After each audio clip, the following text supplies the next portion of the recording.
while for you to be able to note on your CV that you've completed some of your work in Welsh. Wouldn't it be a good idea if you could show in your portfolio that you've been assessed through the medium of Welsh? Why not have a go at doing some of your oral work in Welsh to prepare yourself better for your work experience? Why don't you complete one activity unit in Welsh and see how things go?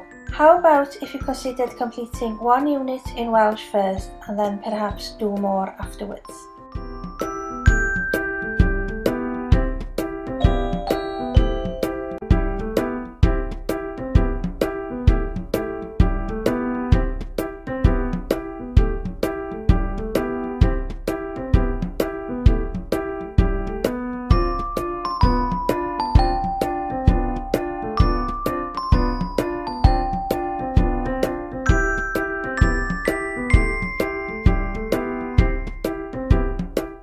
Provide services to Welsh-speaking customers. Give presentations to bilingual audiences. Prepare bilingual resources for display.